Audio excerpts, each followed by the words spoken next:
Hello and welcome to the Philadelphia Footy Philosophy Podcast. I'm your host, Kevin, today, joined by Brendan, BJ, the man who predicted Porto to get the win, nonetheless. Joined with Kai, our co-host today. Mr. Goat, who just decided to sit on my lap right before we hit record. It's awesome. He'll be along for, I'm guessing, some of our journey today. I'm rocking England to show the inept England squad in this recent English squad in this recent batch of UCL games, and you've got on the Germany. Yeah, Um, Ozil. This was Ozil. what, 2014? I think Yeah, so. Nice. Yeah, that was a good yeah, year. World Cup champs. yeah. Some of these teams could have used the class 10, like we'll be talking about. Where do we start off? We start off the pitch with Thomas Tuchel probably mutually agreeing to step down from the Bayern managerial role in the summer once the season's over. Now, I do think that still a possibility they get rid of him before if things get bad enough. Um, maybe not, but Does it really get worse from here? I guess is the question. And yeah, can it really get worse from here? The only way it can is if they get knocked out by Lazio, but they're trailing, so it's definitely on the cards. yeah. I'm assuming maybe they made this decision keeping in mind that they might lose to Lazio. Um, you could have seen this coming. It's not a massive surprise. I think what's really worth mentioning is just how juicy the coaching vacancies will be this summer. Yeah, Barcelona, Bayern Munich, and Liverpool now, three of the biggest clubs in the world, probably three of like the biggest seven clubs in the world, will be looking for new managers. Could they have a little switch and swap? Could Tuchel go to Barca? Could Xavi go to Liverpool? I don't know. We'll have to see. Um, it'll be interesting. yeah, and someone that's actually been linked with the Bayern job recently has been Zinedine Zidane, which is really interesting. Um, Considering it actually probably fit pretty well. Yeah, he's a guy that got the most out of maybe the most star-studded Madrid team we've seen, quite possibly ever. Um, a player's manager. He's just like Ancelotti in the sense like I'll give you guys a rough guideline, but when it comes to game time and you guys are out there, it's up to you to make decisions and figure things out. And Bayern might need that because it's been clear, as we've talked about, that it's a very player forward club with guys like Muller and Kimmich, obviously. And I'm sure, that cycle will continue as some of the older guys go. And then we'll have like Musiala and Goretzka running the Well, show. hopefully not. Like Real Madrid used to be this way. I mean, I'm sure you remember. I mean, and players do still hold a lot of power, but when you have a guy like Sergio Ramos in there, and someone gets sacked, and he's like, "No, Antonio Conte is not coming to Real Madrid." You kind of realize that. Holy shit, he has that much power that he can literally sit there and be like, "Yeah, he's not coming," and Madrid just kind of sit there and be like, "Yes, he's not coming." He literally said, "We will not listen to him." So you have to assume, and you do know that someone like Neuer didn't like Nagelsmann because he fired his goalkeeping coach. That was Neuer's guy, and it's like, okay, well, if I'm in charge and let's say I don't get along with the goalkeeper coach, I'm not going to keep him around.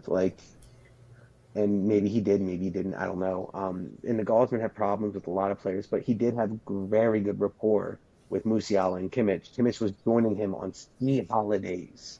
Like, imagine that. I mean, and the Gaussman's a young guy. Like Neuer, Lewandowski, Mueller all didn't like a younger guy telling them what to do. While he's more like he's kind of their age.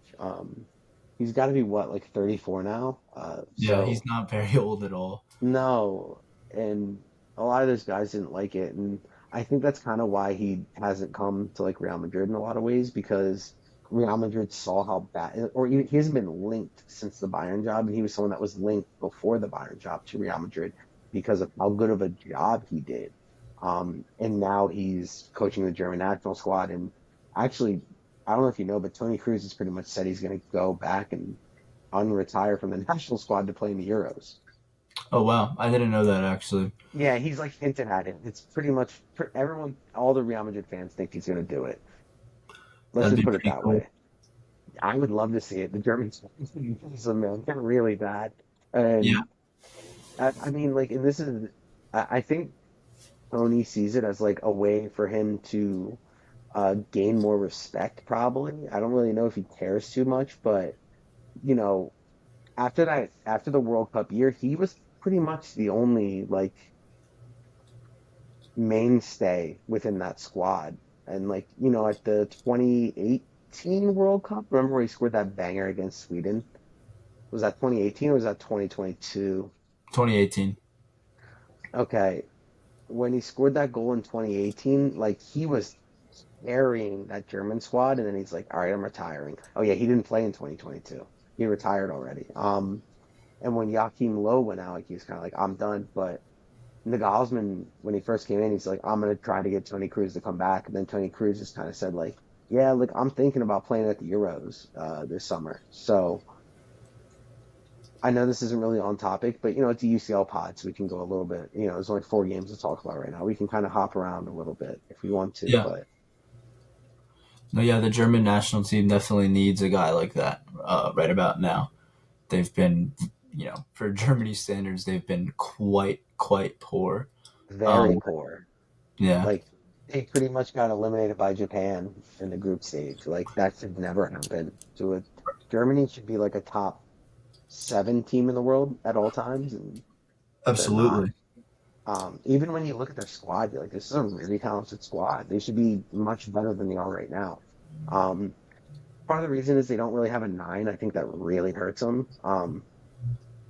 Because you have a bunch of technical players all throughout midfield, and you have very technical players in defense. You have very technical players in net, but you have a technical nine, and you need like a fucking killer up there.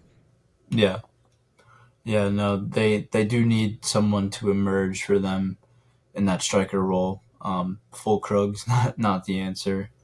No, and he's performing Werner, well at Dortmund. yeah, Like he's been good, so it's not his fault. no, it's not. Moving on, I don't know how much we really want to talk about this, but Jim Ratcliffe has been sort of talking about United in a more public manner. Some quotes, I guess had an interview, have come out. Just talking about sort of his vision, his expectations. It's a 3-year plan for success. He's not expecting City or Madrid levels anytime soon. Did he quote us like that? Did he quote us like that? Huh? Did he quote us like that? Like Real Madrid? Did he personally mention us as Yeah. like, oh, nice, nice. I like this guy a little bit more now. Yeah. He's a guy I Yeah. like. This guy has ball knowledge. He knows what he's talking about. For sure. He says City and Madrid, the two best No clubs in the Liverpool? world over the No last Liverpool? 5 years. No Liverpool. Damn, dude, just throwing something to top. Here we go. Get going. Get the knives out. Um, and he says it's not an investment per se. He's more so just wants United to have success and win. So, Good for him. yeah, If obviously he's all not this, lying. If he's not yeah, lying. Like if he's being genuine when he says that, like that's awesome to hear. Like I love that. yeah. And all of this is fine and good until, we really start getting into the meat and potatoes of this new, majority stake, I believe, in the club. Minority. Minority stake. Okay. It's 25%.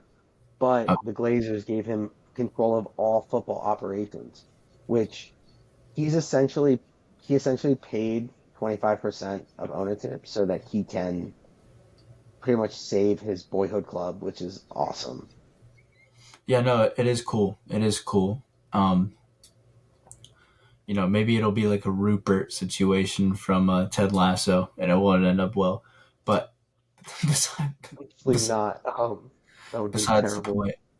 Um, It reminds me of the Orioles, who someone they sold recently, and it's something similar happened. And actually, like a guy came in who was a Baltimore native and was like, "Nah, like we're here. Like I'm gonna spend some money." And it was kind of like it was nice to hear. So I'm actually happy for United fans for that. Like that must be really refreshing to hear, because I get it. yeah, and obviously he's a part of INEOS, INEOS, who have gained a reputation for smart scouting and smart transfer policy when it comes And they're in to every sport. It's across every sport. Like they own part of Mercedes Benz, I believe, in F1. Um, They have a couple like rugby teams, I think. They're everywhere. yeah, So they have an extensive network of analytical data yeah. for sports. So that's a great sign. It is a good sign. I would argue that one thing that's maybe not so much of a good sign is his talk regarding Mason Greenwood. We don't need to go into this a whole lot, I guess, but I just thought it was weird. I'll read it. We will judge fairly and take into consideration what the values of the club are. So, if they decide they want Greenwood, does that mean the values of the club are like low in moral standard? You know what I mean? Like, I don't really know what that means, but obviously he's just trying to kind of skirt the question, I guess, on Yeah, whether. it's definitely interesting. It's interesting wording. I kind of took it as him saying that like we're not going to bring him back, but well, just because that's the way I would, if I was like, well, what are you going to do about Mason Greenwood? I'd be like, well, the club needs to make a decision based on the values that we have and see if they align. And they clearly don't. And if United does take him back, like this dude could be playing in Turkey, or he could be playing in like Asia or MLS or somewhere where he's not going to make a lot of money. Like this dude's fucked his life. He deserve to be a professional footballer? Yes. Does he deserve to be in an elite club right now? No. He needs to go prove it elsewhere. Be a good human being for a couple of years and then come back and then I will pass judgment. Yeah, no, it's strange. One season, 1 year ain't enough. If Man United wants to keep him on the books, that's fine because you want to have those rights. But he better not be back next year. Like disgusting, disgusting human being. He needs to fucking he needs to prove that he can be a good member of society elsewhere. yeah, for sure. And I guess a place like Turkey would probably be the place to do it. That's a good shout. Where, because he probably deserves to still be in Europe. Like he's too talented to not be in Europe, but he needs to go somewhere where he's not going to be in the spotlight. And probably Eastern Europe's probably a better demographic, a more forgiving demographic for the poor choices he made. Yeah, I mean, Because Western Europe is not going to be that place. no, definitely not. I mean, no matter what happens, it'll never be forgotten. Um, And it shouldn't. yeah, no, definitely not. I don't think. I wasn't saying it. You thought it should, but Yeah. Um, you're like, whoa, whoa, whoa, don't put words in my mouth, okay, man? yeah, Relax. yeah. Moving on from this now. But um, before we even do, I just want to say I would love to actually get a United fan's point of view on it because anytime I talk to a United fan, they always scurry around it and they're like, "Well, Mason Green, he's linked with everybody," and like I think that's United just doing PR damage and trying to bring him back because he's super talented, man. He's had a really good year in La Liga.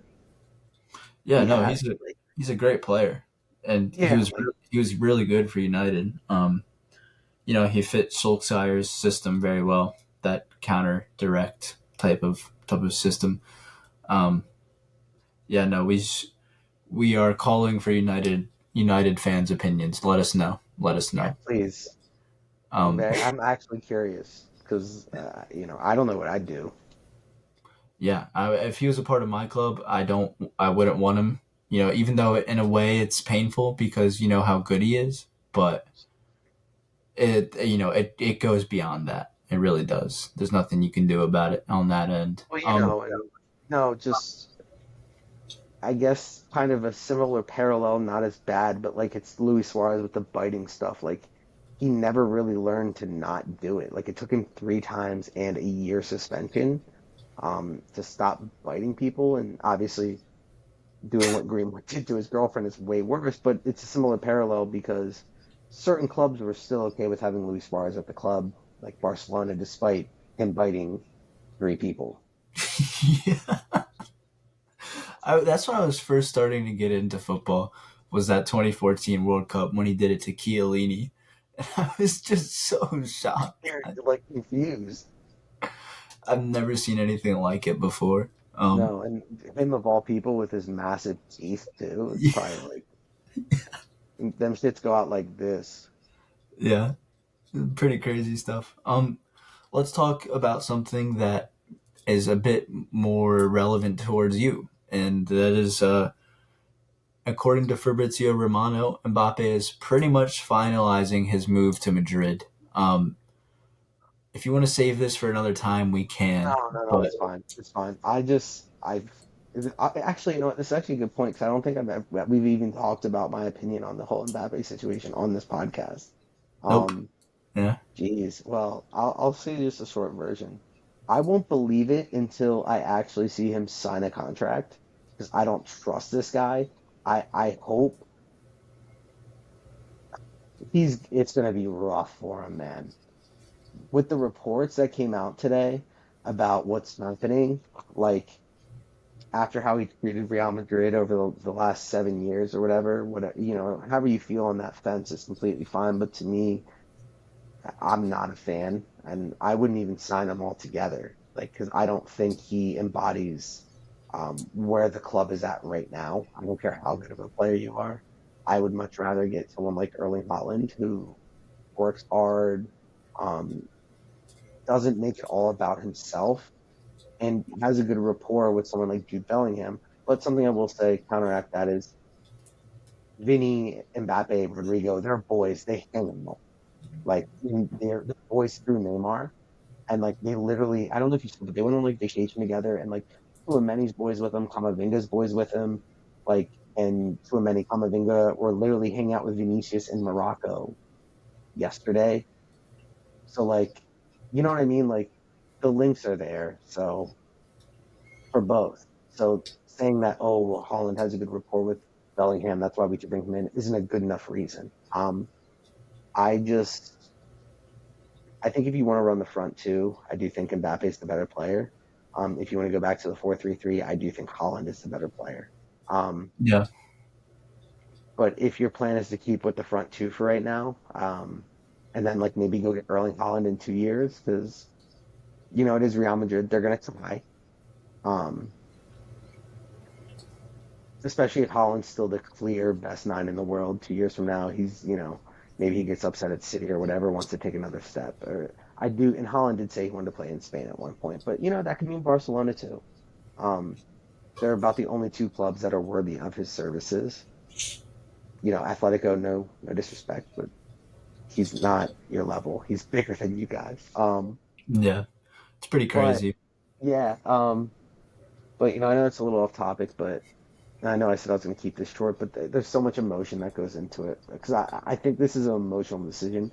But part of the problem right now is that they're really fighting over image rights, and Mbappe feels like it's not even a percentage problem. He feels like he should be able to deny sponsorship from Real Madrid.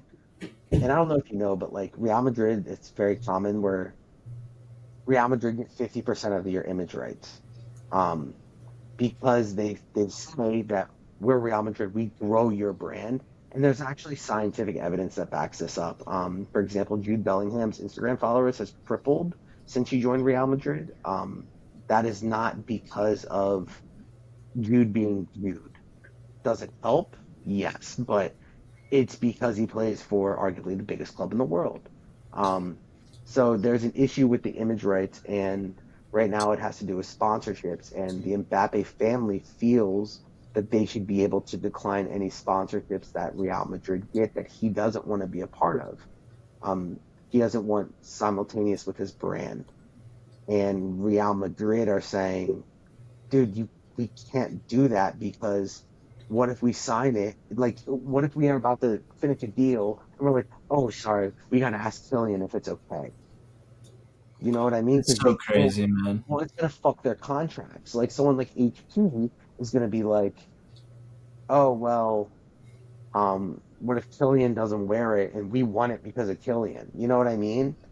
Like, oh, with Killian we'll pay 90 million. Without Killian we'll pay 30 million. You know what I mean? And like that's where the problem comes back. He's him and his agent and his mom have been on this big brand deal thing now.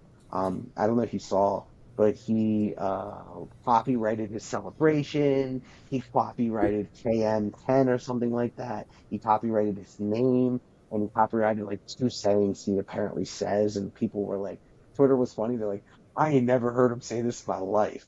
Yeah, Like it was like some really two stupid sayings. Like this guy's trying so hard to be Cristiano. It's crazy. Like the C and like Ronaldo's just so iconic. Actually, he's the most iconic player of all time, to be quite honest, of any sport maybe. But that's not here nor there. I know it's been long tangent here, but I'm wrapping it up. So because of these problems that he's causing already, he's going to be paid more than the team. Reports already coming out that the club is getting ready to offer a bunch of renewals to players if Mbappe signs because the pay gap is going to be so significant between them. They don't want to upset the players. And it's rumored that he's only going to make 36 mil a year, which in Spain comes out to like 16 million. I don't believe that yeah, because, that seems a bit low for someone like him and what he yeah, requires. I mean, like Tony Cruz makes like 675 a week. Um, Jude and Vinicius are very close to that. I think they're both at like 625 a week, and then That is, you have your squad hierarchy, right? So like it goes less than that, all the way down. So like obviously those three are gonna want pay increases. Um, Rodrigo's probably gonna want a pay increase too. Militao, like there's a lot of very prominent players in this squad that can get paid more elsewhere, and so that becomes a problem. Thank you. I noticed I forgot it. yeah, no, that's pretty crazy that he's this strict about the name, image, likeness type of stuff.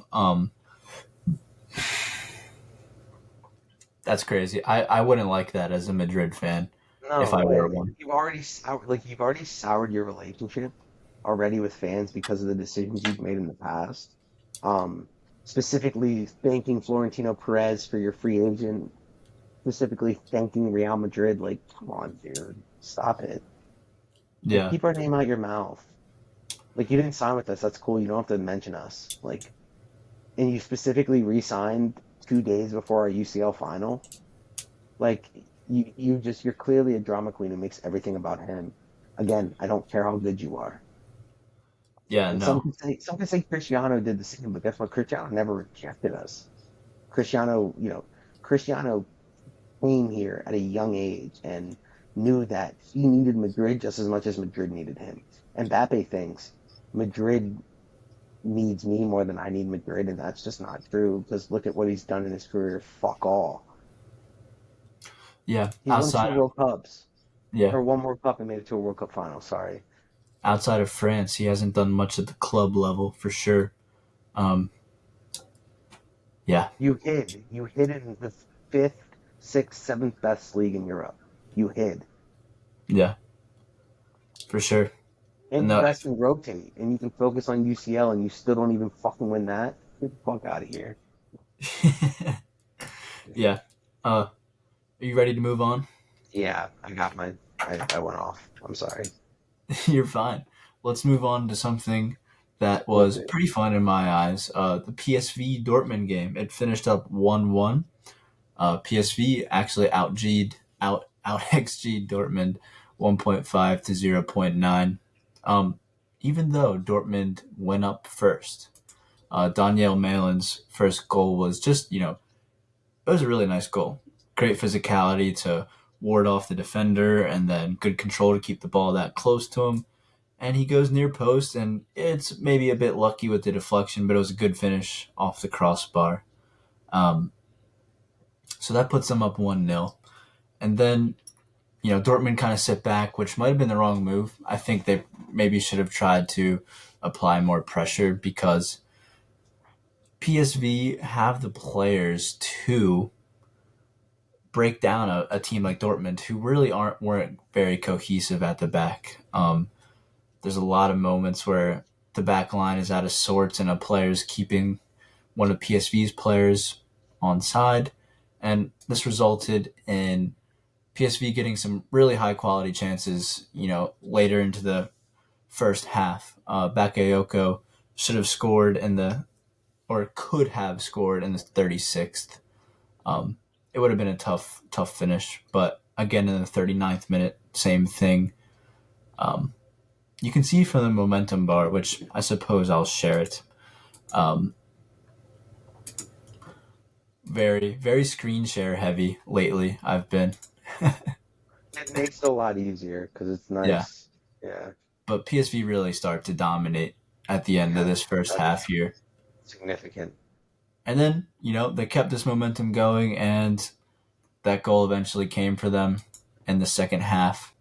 Um, it's through a penalty, which, we talked about a little bit beforehand. It's a tough call. Um, Hummels gets the ball first, but he goes through the player.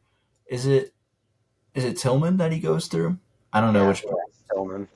Tillman, who had a pretty good game. And it was just a close call. It's a tough call, man. It's a Yeah, very, very tough call. I think if it wasn't in the penalty box, it might not have been even a foul, to be honest. Um, but we can. I think PSV deserved this goal, so it's not as much of a controversial thing, and they get their Hmm. goal, and the game interesting from there. Once parity entered the fold once again. Um, Dortmund started to go back on the offensive. They won a set piece in the 76th or 72nd minute. Wolf almost scores an absolute worldie. I don't.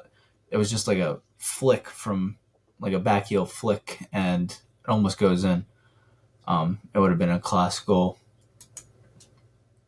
And PSV were able to use Dortmund going back on the counterattack to sort of, be that transitional monster through someone like Bakayoko, who he's really good. If he adds finishing to his game, he's sort of like Vinicius like 3 years ago right now, in my eyes. Like he has all the tools in his toolbox except for the finishing touch.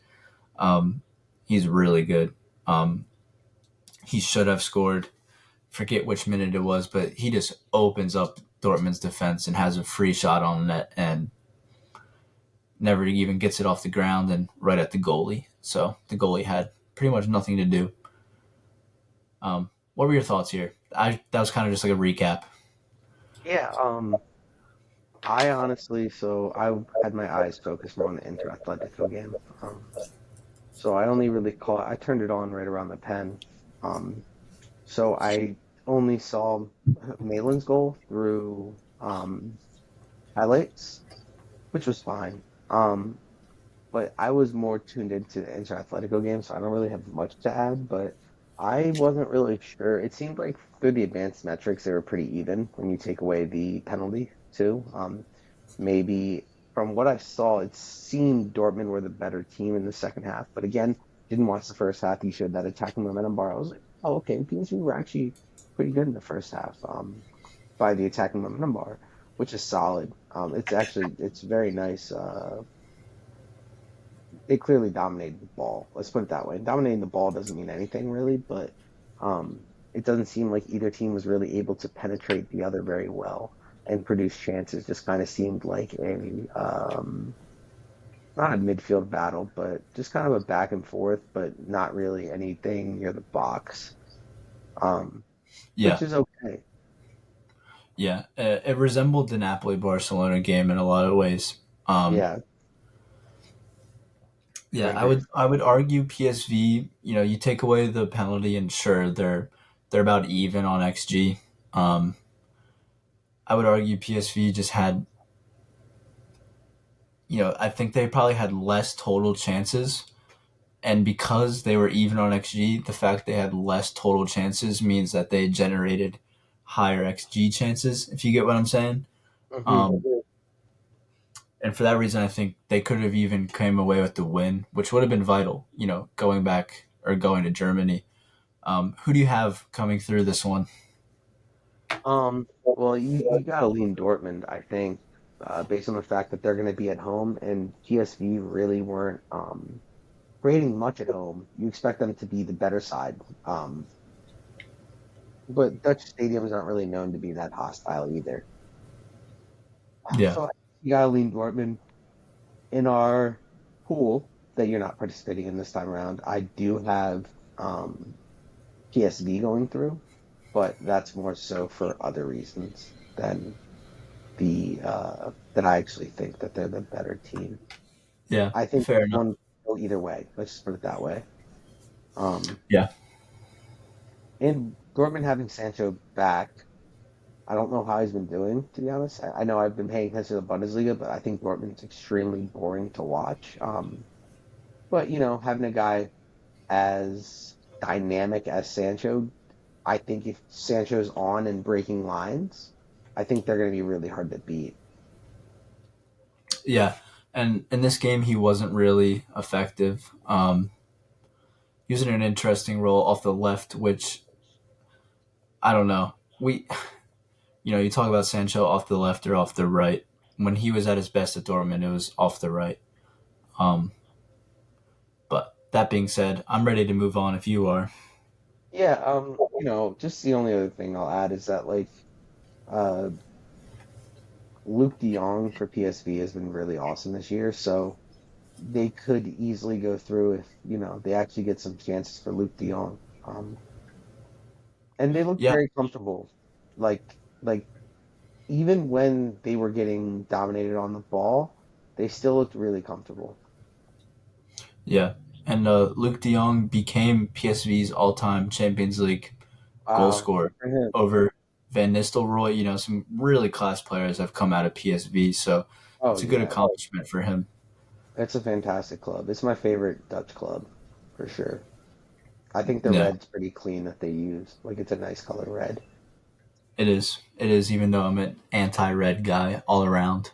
Oh yeah, that's cool. Well, I'm pro-red in some regards, if you know what I mean. Anyways, I let's. was talking more about jersey color because of Arsenal. That's where I was going with that one. I didn't know. No, yeah, I would. That's where my head went. I think your mind went somewhere else when you said that. I'm like, oh, he means it like that. I didn't mean it like that. Well, no, I am anti-red and Arsenal and Ohio State, Oh, but obviously. That's what I was going anyways, with. we'll move on. We'll move on. Inter Not really Atletico. relevant in this conversation. No, no. Um, Inter Atletico, the juiciest of the round of 16. Did it disappoint? For me, no. A little bit. Um, Okay, you had a good time. yeah, no. Inter were really exciting to watch. Yeah, it's great, man. I just wish it was a little bit more back and forth. Yeah. That's all I wish. Well, I wish Atletico were a little bit better. yeah. Griezmann was off. They just didn't have Rodri a whole didn't lot going. start. Yeah, they didn't have a whole lot going forward. Samuel Lino was their most threatening player for Yeah, me. he's awesome, Um, man. yeah, and the first 15 minutes he had two chances that he really could have put away. And then we're talking about this game entirely different because that's the exact sort of game Atletico want to get into, Hmm. but it didn't happen. And after those first 15 minutes, Inter were they were ready to go. The attacking momentum bar shows otherwise, but it's not super down there. So like Atletico were the more threatening team, but they weren't super threatening. And then Inter just got a foothold heading into the second half. Um, Lautaro should have scored after Rodrigo de Paul made a really bad mistake. He just passes the ball into the feet of Thuram. It bounces off of them, and then they have a foot race, and Thuram wins. Lays it off to Lautaro, and he scuffs the shot. And that should have been 1-0 Inter. Um, and from Yeah, there, Inter was kind of Arnautovic imposed. had some really good chances too that he scuffed really bad. After Yes, Thuram came off at halftime, Arnautovic had really, I mean, Lautaro was finding him everywhere. He's a great off-ball mover. Um,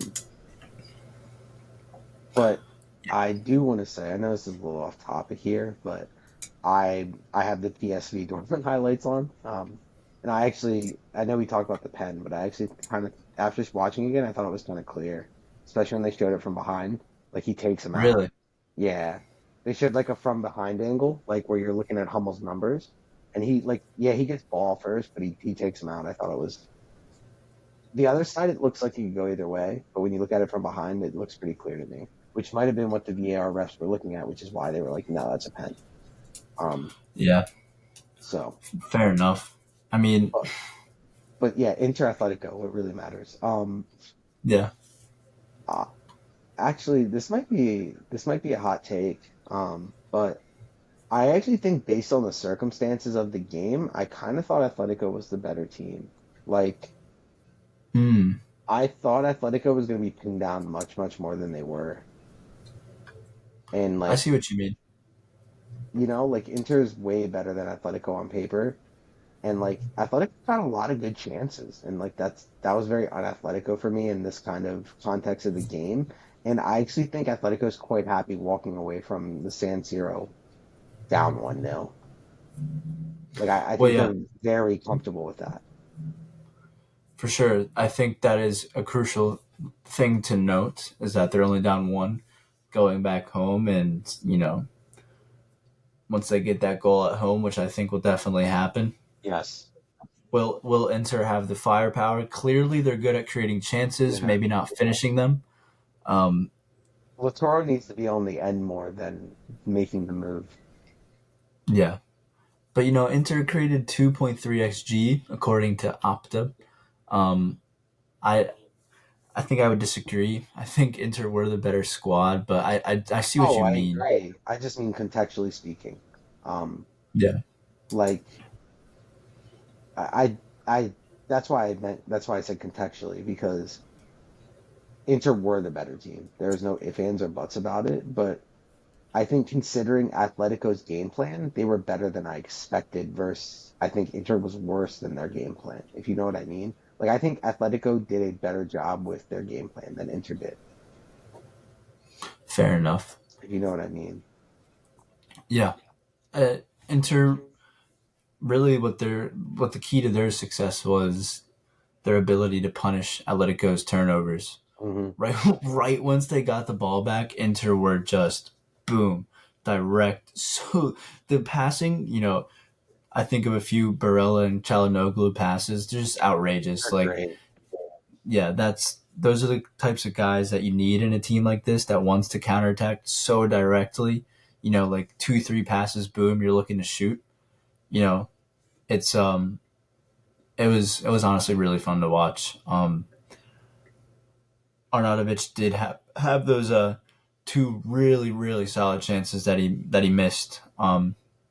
But third time was a charm as he puts away the rebound. Um, Yeah, it was really unlucky to concede that too. Like it was kind of freakish. You know what I mean? Like yeah, it pops out to him, and he's in the right place at the right yeah, time. and like the crazy thing is both Oblak and I think it was Reynaldo were both there. Yeah, Oblak had a good game. He really kept them in the tie, to be honest. Hmm. Well, and they were both As well really as bad shooting too. Like they were not on form shooting wise. Like they shot like yeah, terrible, like terrible. they really did. They did. Um, yeah, I still think Inter will go through. They looked I haven't seen a whole lot of Inter this season, but they looked really, really, really good. We should probably tune in more. I've tuned into a couple of their games and I've never been disappointed. Let's put it that way. But Yeah, I also I don't. mean, I do think that I think Atletico is probably the best team they've faced all year, though. probably. and Like look what they did Serie to him. A's Like, really weak, really, really weak. But we'll see what they do to them at home. And I guess that's what I kind of mean when I said that, like, contextually speaking, I thought Atletico was better. Was like I expected Inter to kind of demolish them at home, and they didn't. yeah, no, I know what you mean. Like Atletico knew that the second leg was going to be at home, so sort of damage control Inter in had the to, first yeah, half. exactly. They think you fucking put into words perfectly what I mean. They damage control the situation, and they feel so comfortable with this tie, like so comfortable. Yeah, yeah. I wouldn't be surprised if they could nick it, but Oh, dude, they're gonna get at least one. Let's just put it that yeah, way. There's no way they're getting shut out.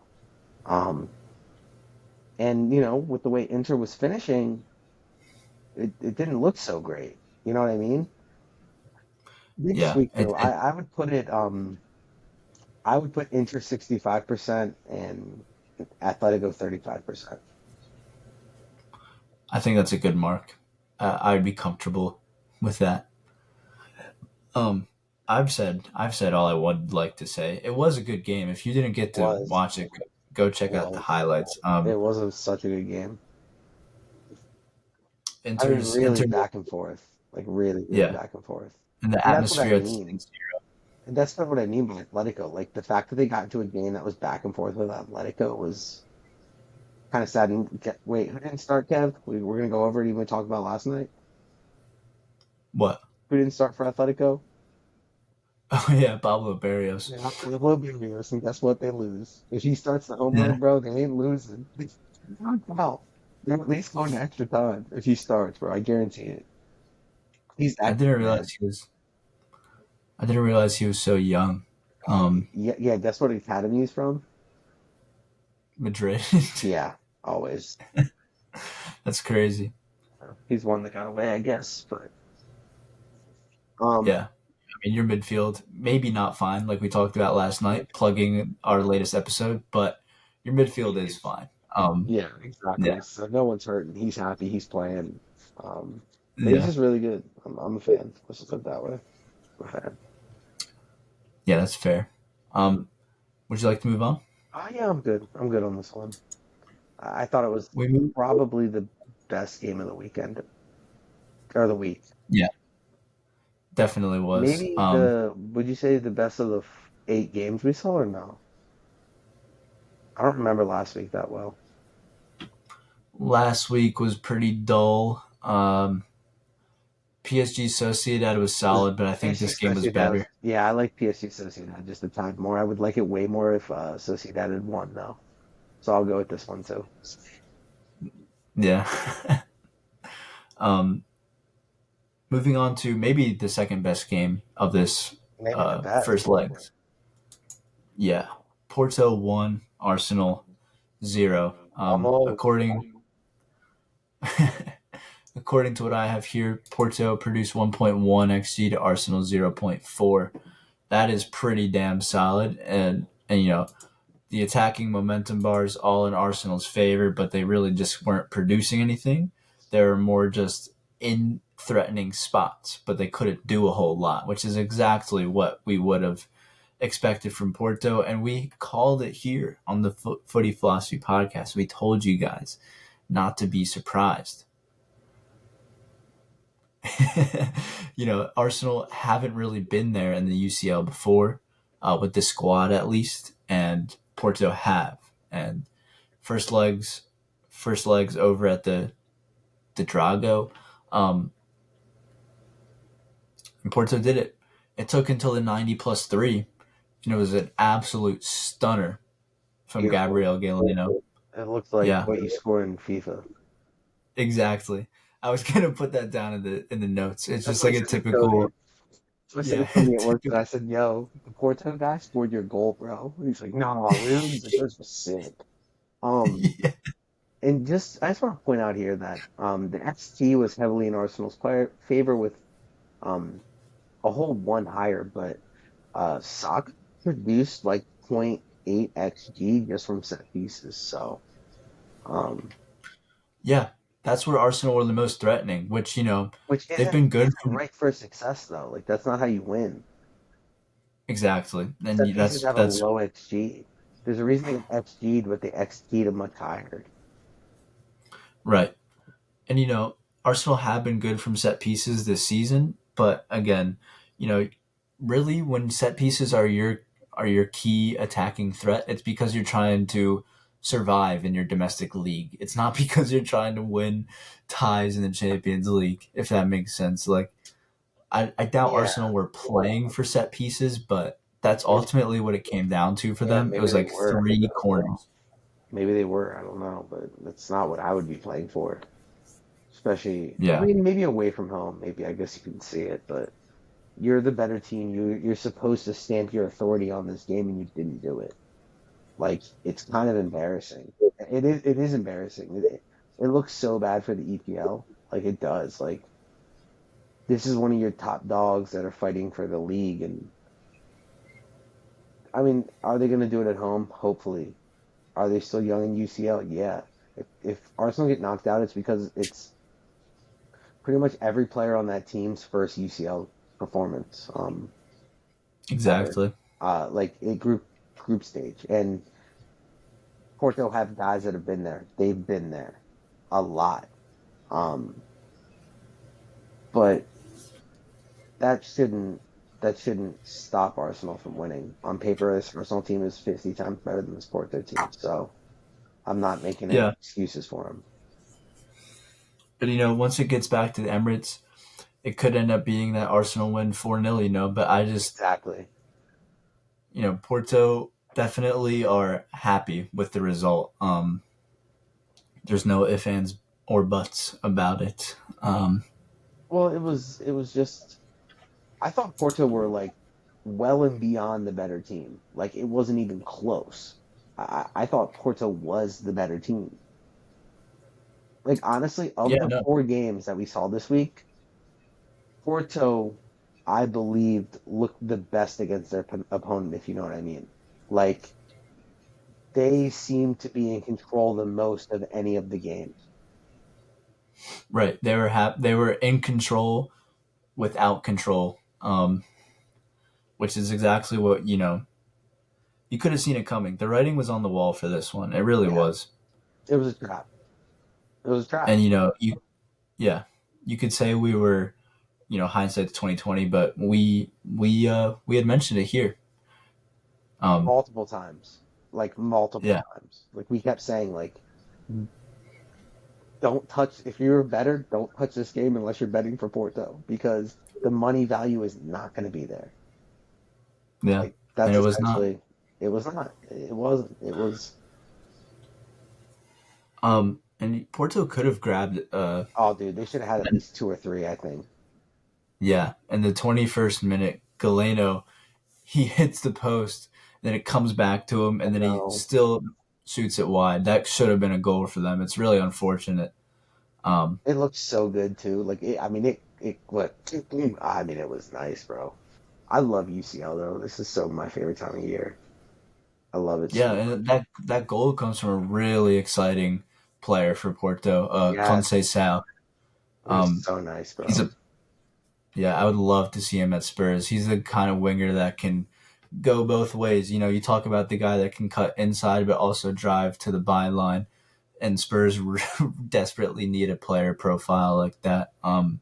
So Postacoglu, if you're listening, Yeah. um, We'll send it to him. We'll DM the episode. We'll be like, yo, just tune in to minute where are we at? Minute 48. Okay, Pascal, we got you. yeah, but no, for real, like it's a great ball into Galeno too. Conceição is a class player who will be moving on quite soon, if I had to guess. Um, I've said all I need to say about this one. Um, I don't think I have anything else to add. I don't even remember what game we were talking about, to be quite honest. Because it's Porto Arsenal.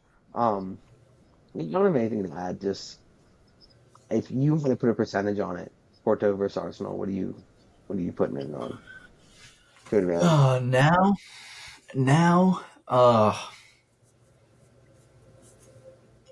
I'd go 60-40 Arsenal. Yeah, I still think Um, Arsenal should go through. Let's put it that way.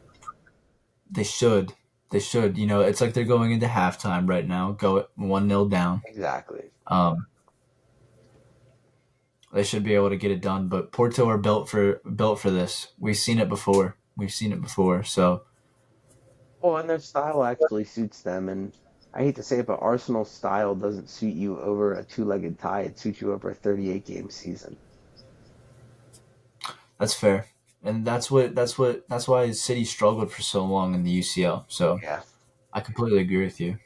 Um, it's the I would nine say that like, really. yeah, yeah, it's a nine. Sorry, I was just gonna give you my percentages, but you said it's the nine, so I wanted to acknowledge what you said. Yeah, no, go ahead. Go ahead. I'm gonna go 55 Arsenal, 45 Porto. I like I've kind of talked myself into them going through. Um, and they convinced me today too. Like they talked me into believing that they can go through. And is the Emirates scary? I don't really think so. England It can stadiums, get pretty bouncy. yeah, but the England stadiums are different. They're not really like scary. They're like more like supportive. You know what I mean? Yeah. Um, a lot of like, if you go to Turkey, that shit's scary. Um, Yeah. a lot of Spanish stadiums are like they're mean, dude. Italian stadiums are mean, So it's them going to Portugal is not easy. It's scary there, and that's why they dropped points today. And I don't think going to the Emirates is going to be. I'm not saying it's a walk in the park, but from what they're used to seeing, what they have seen throughout their careers, like Pepe, like what Pepe's seen in like Clásicos and um, what he sees in Portugal on a weekly basis, I'm sure it's going to be kind of a walk in the park environment wise, which will play into their favor. Yeah. I would say that the only English stadium that's really like daunting is probably Anfield. Yeah, Um, I'd agree. And in UCL, that stuff matters, man. Like having a good environment matters. Like Napoli was great today. Like yeah, that stadium they was were. fucking going off all game long because the Italians are fucking psychotic. Yeah. English people are No, too drunk and falling out their fucking ass. Well, for 90. Oh yeah. man. No, at one point, the announcer was like, "The stadium sounds as if Napoli were up 2-0, and it's when the game was still 0-0." So I see what you're saying, and I think that's a perfect transition to go into Napoli won, Barcelona won. Um, Barcelona go up first. I think that they were well worth their first goal. It had been coming for quite a while. Barcelona definitely dominated the first portions of the first half. Napoli started to get a bit of a foothold as we drew closer to halftime, but Barcelona opened up the second half, and a great Pedri pass finds Lewandowski, and he slots it home. I thought Pedri had a really good game. Um, he set up Lewandowski a few times, and you know it finally worked for Lewandowski. Third time was a charm. Yeah, I don't actually have anything to add to the Lewandowski thing. I actually want to talk about Xavi's tactics a little bit, and how he set up Do this it. game and how he's been setting up. So it's kind of interesting because he's essentially been running with one forward, a winger that's really good at cutting in, really good at dribbling, a midfielder in like the left attacking half space, essentially a back three, and then essentially a midfield four with Pedri, right? And it reminds me of the way Pep sets up with City. When John Stones moves to midfield, essentially Christensen's not moving to midfield; he's just playing there. And he's been playing as a six, and he's. I think Christensen has actually looked pretty good in this new defined role of his. Doesn't really have the pace to keep up, but he's kind of there cleaning up everything, and helping with ball progression because he's a really good ball progressor. And then you have Inigo Martinez in the Ake role, Araujo in the Diaz role, and then Jules Koundé in the Walker role. And then De Jong kind of plays the Rodri role. Gundogan is back playing what the role he was playing before, and Christensen is playing the Stones role, and it's interesting to see. Is all. It's just it reminds No, me yeah, of that Pep team from last year. it definitely emulates it in ways, and there's parts of it there with Cancelo and Gundogan as well. I thought Cancelo was pretty solid. Gundogan, solid as always, and yeah, no, I think that's a very fair comparison. Well, and it works out because Uh, Cancelo is now playing left back instead of right back, and Adri's tucking in. So, you have your wingers in Cancelo and Lamal. You have your creator and Pedri playing the KDB role. You have your striker Lewandowski playing the Holland role. Lamine Yamal plays like Bernardo Silva. They're playing kind of similar, except he's a little more, pacey, but they're both really good dribblers who can cut in. And then, Pedri's floating around there and Gundogan's back doing his thing. And I don't know, it works really well. And it looks like Barca haven't really looked convincing, but I don't necessarily think it's tactically a problem. I actually think they've looked pretty good tactically recently. yeah, and I think the biggest part of all of this is that they have a guy that can emulate Ederson and Ter Stegen. He's finally back. Because defense has been the problem for them. But if this helps them control the ball better, they're going to stop conceding as many goals. They concede today, but it's Victor Osimhen. Like, Well, I he don't bullies Inigo Martinez and just turns and absolutely bullies yeah. them. Inigo Martinez, I think, got a bit greedy in trying to step in front, Oh, I agree. He should have just sat off and tried which, to block. yeah, exactly. Um, Osimhen was he's too strong for that to work out. Well, And he's just a big boy, man. Like, you know what I mean? He's not. He's hitting the weight room quite often. Let's put it that way. yeah, Um, but yeah, he does score that goal, and now it's 1-1 heading back to Barcelona. Which is huge for them. Um, Huge for Napoli. You know, you're absolutely, going in with a fighting chance. for sure. And Napoli still created in this game. It wasn't like it was all one sided for Barca. Barcelona were definitely the more threatening team. If they're going to do this Pep thing, they need to find ways to be more effective Hmm. attacking. Like they're definitely threatening, but some of the chances were half chances. Like I think of Yamal's long shot. I think of Gundogan's. I think it was like just inside the 18. His little sight on goal. Um, but yeah, getting Pedri into those positions where he can pick out Lewandowski is the key. Um, man, he looked great. He really did. Huge fan. Yeah, Pedro's class, man. Like, and nobody's ever gonna question that. But I think this Barca team still needs a little push somewhere. I think Lewandowski, he's been on recently, but he's not the same player. They could really use a nine, but a real nine. Like, and maybe Vitor Roque can be that guy, but they got to make some tough decisions this summer about letting guys go and who they bring in and stuff. And honestly, anything beyond the round of 16, I think, is a win for Barca because once they're out of UCL, this season is essentially over for them. And they're just fighting for second. They're 8 points back of Yeah, Real Madrid right now. They're out of the Copa del Rey.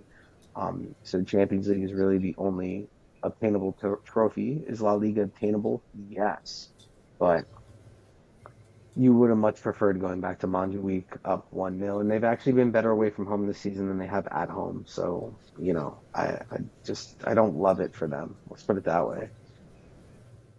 so if you had to put a percentage on it, what would you do? What would you give it? I think Barcelona on paper is still better. Calzona will get some time, and he's done a really good job. I'm gonna go 50-50, to be honest. I think you go either way. Fair enough. I'd give the edge to Barca just a tad bit. Yeah, if I Um, was to give an edge, it would be to Barca. yeah, They just have the better uh, players, like throughout for the sure, squad. for sure. So, yeah. They played some good stuff today. I think It's a bit like the Arsenal Porto game. Um, in fact, that's how a lot of these first ties go. It's sort of the first ties are not as fun as the second ties. No. Uh, so But the first ties need to be yeah, close to make the second ties more entertaining. And I think every single tie, I don't think any of them's been settled yet. Maybe cities, probably cities have been City, settled. Yeah, that's about yes, it. Madrid should be feeling pretty comfortable too, but it's only one, so yeah. not as Only one is comfortable. really. So we are set up for a great round of second legs. Last question for me is: would has your idea of a favorite changed at all? Are you still sticking with Madrid? Um, my idea of a favorite hasn't changed, but who I thought is going to go through each round has kind of changed. Um, if you want, I can go through that real quick. And you can do the same if you like. Um, who I think's going to go through each round. Okay. I think Bayern still beat Lazio. PSG go through when I thought Real Sociedad would go through. Real Madrid go through. City go through. I think Porto go through. I think Napoli go through. I think Dortmund go through, and I think Inter go through. That's what I think right now. But that could That's change in fair. a week, you know. Yeah. So Obviously, injuries are a big part of it. So when do our second legs come back? Should probably know March this. 5th and March 6th, and then March March 12th 5th. and March 13th. So they get a week off, and then they're back to it. Okay, so not a whole lot of time. No, Um, but it's, they got games at the weekend, and some teams probably have midweeks next week, like cup competitions. yeah. No, in the football world, that is a long time. But for Yeah. someone like me, that is no time at all. um, yeah, it'll be amazing to see how this goes.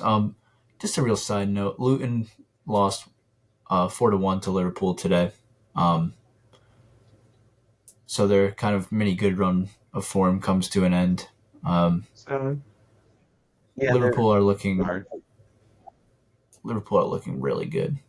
Yeah, I agree. So for some of these teams though, they have especially the next week, it's like 4 weeks until they or 4 games until they play. Um like Man City, Copenhagen's their fourth game and it's what we said 2 weeks away, They got a weekend, midweek, weekend, midweek, and then that's when their Copenhagen game comes back. So a lot of these teams are gonna, injuries, a lot of injuries can happen in 3 games, especially For with sure. this fixture congestion we have going on right now. So, um, like if Aglu went down for or Lautaro went down for Inter in these next couple games, you got to be start leaning Atletico. Yeah, absolutely, absolutely. And I would hope not, but you're definitely right. You're definitely right. Well, and on vice versa, Madrid are going to hopefully have Jude and Rudiger back in 2 weeks. So you hope that they're healthy then, but they're essentially getting 3 weeks in between UCL games. Because like Man City played on the 13th of February, and then they don't play again until March 6th. That's 3 weeks. So Yeah, that's a lot of no, games that in is true. between. Some teams will get healthier for their second leg. Like Murata will definitely be starting for Yes, Atletico. exactly. Which makes you think maybe Atletico can go through. Yeah, no, they were missing him today because Griezmann, while he is the focal point of their offensive attack, he needs someone like Murata to Playoff. pin back Yep. defenders. Yep. So Exactly. And having Marcus Llorente next to him isn't good enough. yeah, no, it's not ideal. But that about wraps it up for me. If anything else you would Oh, like to I'm mention, completely good, Kev. this is maybe our shortest one yet, which is Probably, crazy. which is bad. Yeah, we still made 4 games last an hour, but that's what we do here. It was a pleasure talking to you. we have. Let me do a quick little. Let me do a quick little weekend preview. See what we've got Yeah, I coming up. don't I don't hate that idea right now, actually. So I know. Like, I'm off all day Sunday, so I'll be watching football all day Sunday in the background while I do Nice. schoolwork. Um, oh, Oh well, MLS we did obviously start today, just to point out. Inter Miami beat Real Salt Lake 2-0. nice. I mean, come on, dude, it's Messi. Messi did play. He didn't score though. We have Europa League round of 32 and Europa Conference League round of 32. I'm looking forward to that tomorrow, actually. Um. And those guys play back to back, which really sucks. Like they played last week, and now they're playing this week because of the 32 part. Chelsea played Tottenham, but it looks like it was postponed. Um, It was canceled. looking at it, Arsenal Leverkusen playing Newcastle. Mainz. Arsenal Newcastle, nice, nice, nice. I'm just on sofa right now. Oh God, so many. Real Betis Atletico Bilbao. Oh, okay, I like that. I'm probably what's that, Saturday or Sunday? Hopefully it's Saturday. Sunday. Bournemouth Man And City then we've won't be got easy for Man City with the way Man City looks right now. I that could be a banana peel. not a whole lot interesting No, yeah, I'm in kind of between the happy next there's time we'll not, talk. to be honest. I Yeah. prefer it to all be interesting around the same time. Oh, Real Madrid So, Sevilla will be interesting too. Sergio Ramos, first time back at the Santiago Bernabeu. oh well. Are they going to boo him? No, they said they're going to give him a reception. They should. He deserves it. Some of the people on Twitter are getting mad. They're like, "Fuck Sergio Ramos." I'm like, how could I ever say that? I could never say that. Yeah. That's my guy. Yeah, you gotta respect for him. Um, You have to. Yeah, not why really did any he go to interesting PSG? games. So that's kind of a story. So Real Madrid offered him a contract renewal. He took too long. They gave him like a date. They were like, "We got until March 1."